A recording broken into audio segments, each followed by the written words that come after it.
Asal-usul Museum Kebangkitan Nasional.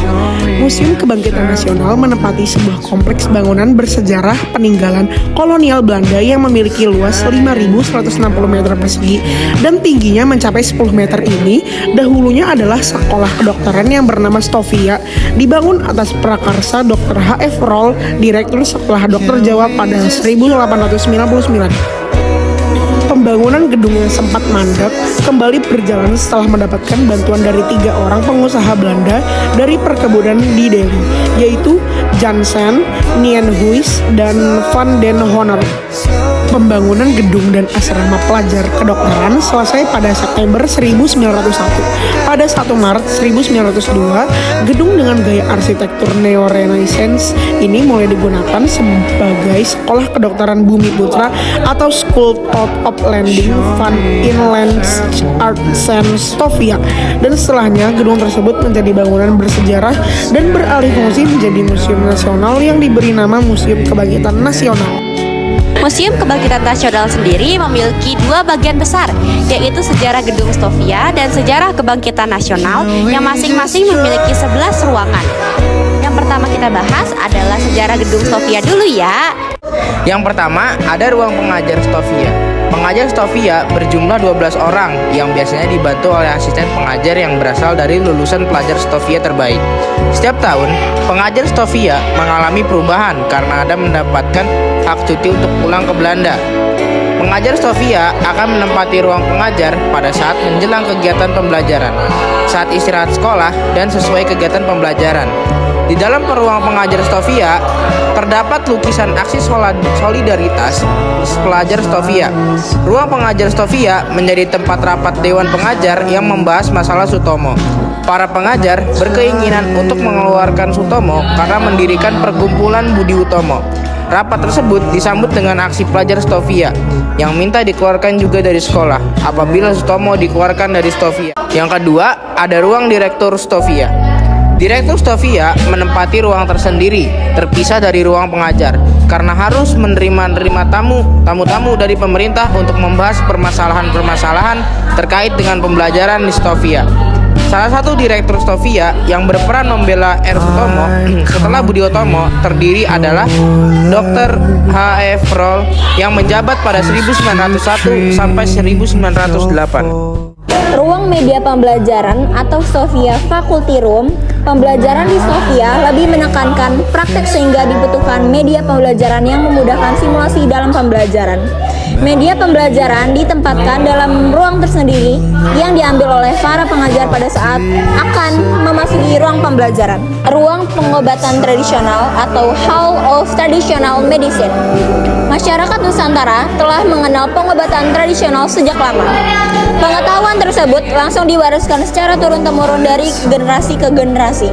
Masyarakat tradisional mempercayai hal yang bersifat mistis atau supranatural sebagai penyebab datangnya suatu penyakit, yang proses penyembuhannya melalui bantuan dari dukun atau orang yang dianggap mempunyai kemampuan menyembuhkan. Sekolah Dokter Jiwa. Pemerintah Hindia Belanda membuka sekolah dokter jiwa di Rumah Sakit Militer Waterplan. Tujuan pendirian sekolah ini adalah untuk mendapatkan tenaga medis bina putra guna mengatasi wabah penyakit di Pulau Jawa. Pelajar sekolah ini awalnya hanya berasal dari suku Jawa karena lokasi sekolah berada di Pulau Jawa. Kemampuan anak-anak di Pulau Jawa dalam membaca, menulis, dan berhitung menjadi pertimbangan utama mereka diterima di sekolah ini. Ruang Stovia. Pemerintah Hindia Belanda mendirikan Stovia sebagai pengganti Sekolah Dokter Jawa. Proses seleksi untuk menjadi pelajar Stovia dilakukan secara ketat, sehingga sekolah ini menjadi tempat berkumpulnya pelajar bumi putra yang sangat cerdas. Mereka tidak hanya belajar ilmu kedokteran, tetapi ilmu budaya dan ilmu politik dipelajari juga. Hal inilah yang menjadikan pelajar Stovia memiliki kepekaan dan kepedulian yang tinggi terhadap kondisi lingkungan sekitarnya. Ruang lulusan Stovia. Lulusan Stovia memiliki peran penting dalam meningkatkan kualitas kesehatan masyarakat Hindia Belanda. Kerja keras yang dilandasi rasa ikhlas menjadi etos kerja yang melekat dalam diri mereka. sehingga praktek pengobatan yang dilakukan tidak menetapkan tarif biaya dan tidak membebankan pasien. Ruang Memorial Hal Budi Utomo. Ruang Memorial Budi Utomo menjadi saksi dari peristiwa terbentuknya organisasi Budi Utomo pada 20 Mei 1908. Berikut ini cerita Guenawan Mangoen Koesomo tentang peristiwa tersebut. Tepat pukul 9 pagi, semua sudah berkumpul. Pemuda Suetomo mulai berbicara dan menjelaskan maksud dan tujuan pertemuan pagi itu. Beliau mengemukakan gagasan dan cita-citanya secara singkat, terang, dan jelas. Selesai Suetomo berbicara, reaksi dari peserta hebat sekali. Semua tepuk tangan, gegap gempita, tanda setuju sepenuhnya. Gagasan Suetomo dan teman-teman berhasil. Didirikanlah saat itu juga Perkumpulan Budi Utomo, organisasi modern pertama dalam sejarah bangsa Indonesia dengan Ketua Suetomo. Ruang Asrama Stovia. Pada 1 Maret 1902, kegiatan pendidikan kedokteran pindah ke gedung School of Leading for Inland Arts Stovia atau Sekolah Pendidikan Dokter Bumi Putra. Gedung Stovia dirancang untuk memenuhi semua kebutuhan para pelajar, sehingga dilengkapi dengan beragam fasilitas pendukung kegiatan pendidikan. Setelah mendengar sejarah gedung Stovia, selanjutnya kita akan membahas sejarah kebangkitan nasional. Pada 8 Agustus 1908, pengurus Budi Utomo mengadakan rapat di Stovia membahas rencana kongres. Keputusan yang dihasilkan dalam rapat tersebut adalah: yang pertama, kongres dilaksanakan di Yogyakarta dan terbuka untuk umum. Yang kedua, pengurus Budi Utomo akan menemui Gubernur Jenderal untuk melaporkan rencana pelaksanaan kongres. Yang ketiga, menunjuk Dr. Wahidin Sudirohusodo sebagai ketua kongres. Biaya kongres bagian berasal dari pelajar Stovia dengan menjual barang berharga yang dimilikinya.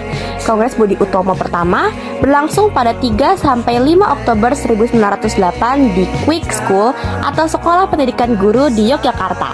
Kongres yang dihadiri oleh 300 orang peserta ini berhasil memilih kepengurusan Budi Utomo yang baru dengan susunan sebagai berikut. Diketuai oleh R.A.A. Tirto Kusumo dengan Wakil Ketua Dr. Wahidin Sudirohusodo. Budi Utomo memiliki 6 ketua yang silih berganti.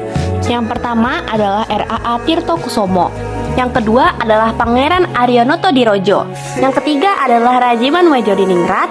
Yang keempat adalah Raden Mas Aryo Surjo Suparto. Yang kelima ada Raden Dwijo Sewoyo. Yang keenam dan yang terakhir adalah Raden Mas Aryo Wuryaningrat yang merupakan kerabat bangsawan dari Susuhunan Pakubuwana 10 dari Surakarta. Lahirnya Budi Utomo pada 20 Mei 1908 menjadi hari bangunnya kesadaran rakyat untuk bersatu dalam satu wadah, yaitu bangsa Indonesia. Akhirnya semangat kebangsaan menjadi tanda munculnya perjuangan cara baru untuk mengusir para penjajah. Perjuangan yang semula lebih mengandalkan kekuatan fisik diganti dengan kekuatan pemikiran. Budi Utomo didaulatkan menjadi ibu perhimpunan bagi organisasi-organisasi pergerakan nasional, karena sesudah kelahirannya berdiri organisasi pergerakan dengan cara beragam. Budi Utomo memberikan inspirasi lahirnya organisasi pergerakan lain seperti Perhimpunan Indonesia, Syarikat Islam, Partij, Muhammadiyah, Nahdlatul Ulama, dan Partai Nasional Indonesia. Budi Utomo berhasil membangun kesadaran rakyat untuk terus berjuang dan bersatu menyandongkan kemerdekaan demi terwujudnya bangsa yang sejahtera dan mulia.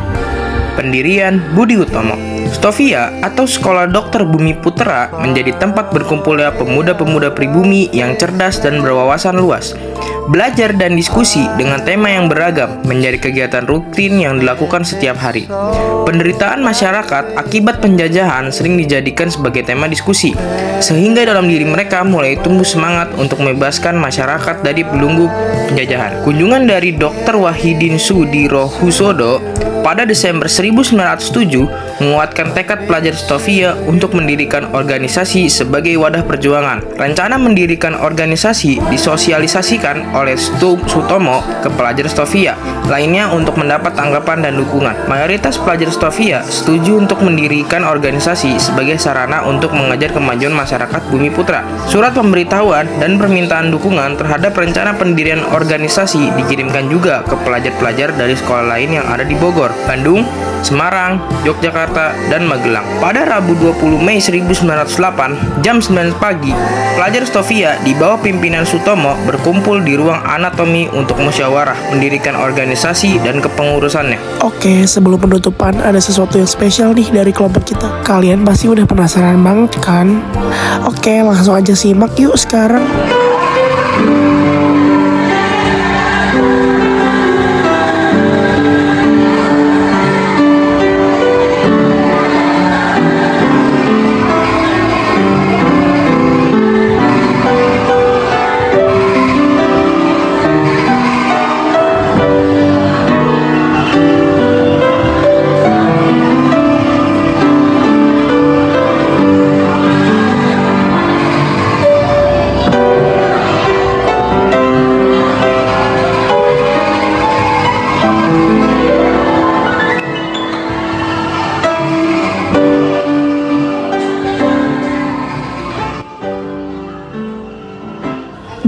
Gimana?